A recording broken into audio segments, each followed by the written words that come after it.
Bonjour tout le monde, j'espère que vous allez bien, j'espère que vous vous portez bien. Bonjour tout le monde, bonsoir, bonjour, je ne sais pas à quelle heure vous allez voir cette émission, mais j'espère en tout cas que vous êtes bien réceptifs et que le débat concernant les dossiers de l'actualité algérienne puisse continuer de s'enrichir. C'est notre seul objectif, notre seul but.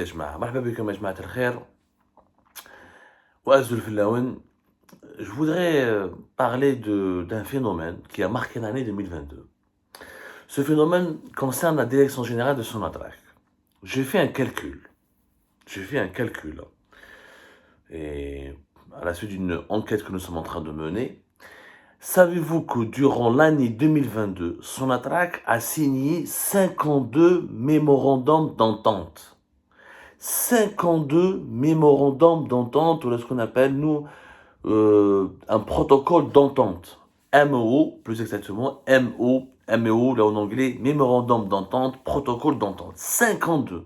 Avec différentes sociétés internationales. Du Sénégal, d'Allemagne, de Chine, des États-Unis, de Malaisie, de Brésil. 52. Que tu vas dans le chiffre où chaque jour, hein, pratiquement à chaque fois qu'il y a signature de ce protocole d'entente, son attaque communique ouvertement, où elle en fait un énorme plat, où les médias algériens en parlent, le ministère de l'énergie en parle, où des photos, des vidéos sont diffusées par les médias algériens et les réseaux sociaux, donnant l'impression, ou là, essayant de convaincre les Algériennes et les Algériens que ces protocoles d'entente ou ces mémorandums d'entente sont en train signifient pour autant des investissements concrets dans le secteur de l'énergie qui vont créer des investissements, qui vont créer des emplois, qui vont rapporter de la richesse ou là de la valeur ajoutée à notre économie nationale. Ce qui est totalement faux. C'est ça ce qui est incroyable. Ce qui est totalement faux. Un mémorandum d'entente, ne signifie nullement un accord d'investissement. Ce n'est même pas un accord de partenariat, ni un accord qui engage les deux parties prenantes à ce protocole d'entente à réaliser des actions concrètes. Les 52 protocoles d'entente sont uniquement des accords qui indiquent que deux sociétés, même pas partenaires, ce sont les représentants, les directeurs de deux sociétés, se sont rencontrés et en se rencontrant, ils ont exprimé verbalement leur accord de principe de collaborer prochainement.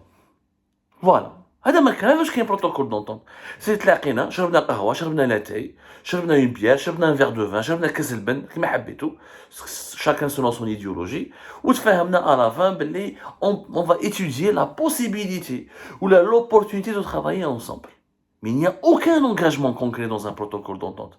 Un protocole d'entente, en fait, d'ailleurs, toutes les sociétés avec lesquelles Sonatrach a signé ces 52 protocoles d'entente n'ont pas médiatisé cette démarche. C'est une démarche qui n'est même pas médiatisée, parce qu'elle n'a aucune valeur économique, industrielle, ou la boursière, ou la financière. Aucune valeur. On essaie de se connaître. Le principe que on va continuer à se connaître. Et d'être fait un projet, ça reste un protocole d'entente. Mais on s'est entendu de se rencontrer et de se parler. C'est ça ce que c'est qu'un protocole d'entente. Mais qui tu parles à la PS, le NTV, les médias algériens, la direction générale de Sonatrach, elles ont fait un plat sur des accords où il n'y a pas un chiffre, il n'y a pas un projet qui est identifié, il n'y a pas un axe de développement précisé. Ouelou. Je dis bien ouelou. C'est que du verbal. Par exemple, récemment, Sonatrach a fait un protocole d'entente avec une société allemande de H&R pour la réalisation d'une étude de faisabilité d'un projet industriel en Algérie. Je vous mets un protocole d'entente pour la réalisation d'une étude de faisabilité, c'est-à-dire il n'y a pas d'engagement. Est-ce que c'est faisable de faire une étude de réalisation? On ne parle même pas de la réalisation d'un projet, de la possibilité de faire une étude de faisabilité. C'est tout. Ce sont des discussions verbales, informelles, qui n'ont rien d'officiel et qui n'apportent absolument rien au pays. Tu peux aborder des projets, par exemple هاوش ندير بهذا الغاز, هاوش ندير بهذا الGNL, هاوش ندير بهذا الهيدروجين, etc. Oui, c'est des discussions qui sont ouvertes. Par exemple, le protocole مع la société allemande, قال لك كيفاش on peut produire des produits de valeur ajoutée pour l'industrie pharmaceutique, cosmétique, pneumatique en Algérie, etc. Mais c'est une discussion informelle. C'est-à-dire les Allemands vont essayer de savoir est-ce qu'il est possible de faire une étude de faisabilité. C'est tout. Pourquoi médiatiser une telle action? Il n'y a rien à médiatiser. Il n'y a absolument rien à médiatiser. Tlaqina pour parler de la possibilité de réaliser une étude de faisabilité d'un projet industriel en Algérie. C'est tout. Le jour où la faisabilité, elle est affirmée et confirmée par les Allemands, ce jour-là, fais un accord. Et tu médiatises, tu fais une conférence de presse.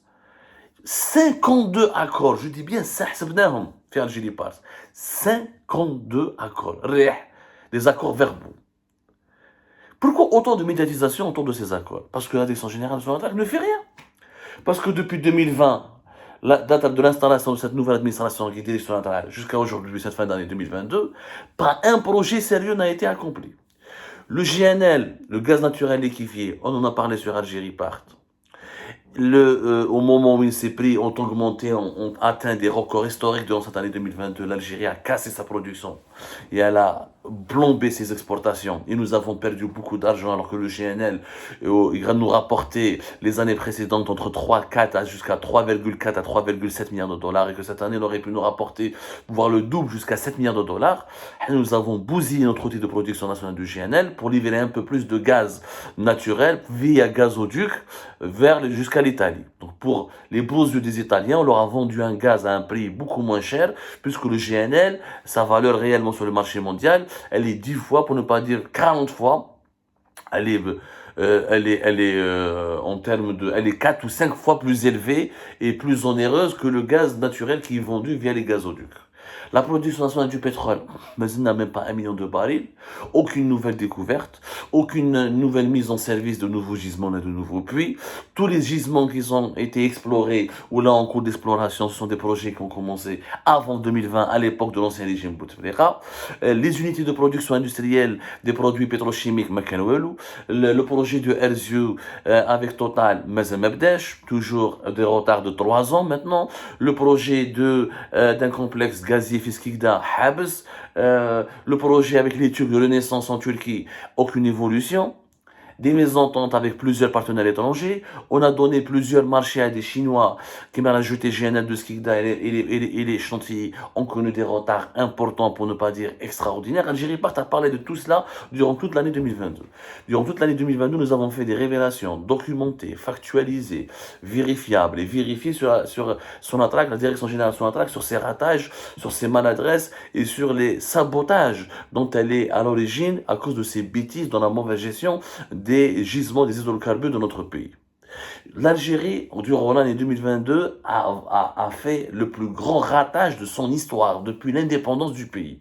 Depuis l'indépendance du pays, nous n'avons jamais connu un ratage aussi important dans le secteur du pétrole et du gaz. Au moment où le pétrole hack pratiquement plus de 120 dollars, grippe 130 dollars le baril, où les prix du gaz, jusqu'à 60-70 dollars par million de BTU, notamment pour le GNL, eh ben, l'Algérie n'a exporté que 49, ne va exporter que même pas 50 milliards de dollars de pétrole et de gaz, alors qu'on aurait pu exporter au moins 70, voire 80 milliards de dollars, comme c'était à l'époque de 2012 et 2011. Oui, les exportations du pétrole et du gaz algérien ont dépassé carrément, ont flirté avec la barre, ont flirté ou dépassé la barre des 80 milliards de dollars. C'est un gâchis monumental. Avec des prix aussi élevés, on a exporté moins que 50 milliards de dollars. C'est pas normal. Ou la chance, elle a dit que nous avons l'opportunité historique qui s'était présentée durant l'année 2022, elle risque de ne pas se présenter en 2023. Parce que peut-être le pétrole et le gaz, leur prix évolue, ils dépendent des évolutions du conflit en Ukraine, qui oppose la Russie à l'Occident. Si pendant les 6 premiers mois, les prix vont augmenter un petit peu, ils risquent de redescendre rapidement à partir du deuxième semestre.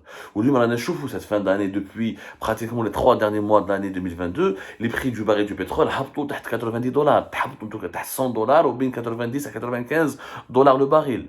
Les prix du gaz, élevés pour le GNL. naturel entre 40 et 30 dollars par million de BTU. Mais pour les contrats à long terme du gaz naturel, maintenant, ماشي غاليين. يعني entre 15, même pas 15 dollars. وما ربحنا والو. Nous avons raté une opportunité historique au moment où l'Europe cherchait des nouveaux fournisseurs de gaz et de nouveaux fournisseurs de pétrole. On a laissé le Qatar, le Nigeria, l'Australie, les États-Unis d'Amérique profiter de cette conjoncture historique pour placer leurs hydrocarbures, alors que l'Algérie aurait pu attirer d'importants investissements européens pour devenir un fournisseur fiable. وراهم les discussions. بعنا quelques milliards de mètres cubes supplémentaires de gaz aux Italiens à des prix qui ne sont pas du tout intéressants. Alors que le GNL aurait pu nous rapporter, je dis bien, le double de ce que nous étions en train de vendre déjà les années précédentes. Et pendant tout ce temps-là, au moment où le monde est en train de changer, au moment où le gaz et le pétrole sont devenus des armes fatales dans la construction de ce nouvel ordre géopolitique mondial depuis le début de la guerre en Ukraine qui oppose la Russie et la Chine à l'Occident, aux puissances occidentales, et bien Sonatrach, qu'est-ce qu'elle faisait? Au lieu de se repositionner, au lieu de réaliser des vrais investissements, de lancer des vrais projets, de développer une véritable industrie pétrochimique, d'améliorer les indicateurs du secteur, derrière 52 protocoles d'entente, 52 accords verbaux qui n'aboutissent absolument à rien, qui n'ont abouti à rien, qui n'aboutiront à rien. C'est juste des discussions de café qui ont été médiatisées. Si ce n'est pas une honte et un échec total, je ne sais pas ce que c'est. Abdelmajid Tebboune, dans son interview télévisée du 22 décembre 2022, il ne mange pas les personnes ou les cadres de l'État sur la base de critiques qu'il essuie, mais sur la base de résultats. Le PDG de Sonatrach, quels sont ses résultats? Le pays, au lieu de gagner 80 ou 70 milliards de dollars, va gagner moins de 50 milliards de dollars. Ça, c'est des résultats honorables. Ça, c'est des résultats satisfaisants. Soyons sérieux. Soyons sérieux. L'État algérien a perdu une occasion historique pour améliorer les réserves, le niveau des réserves de change du pays, pour enrichir le pays, pour développer le pays, pour préserver la sécurité et la stabilité économique et financière du pays.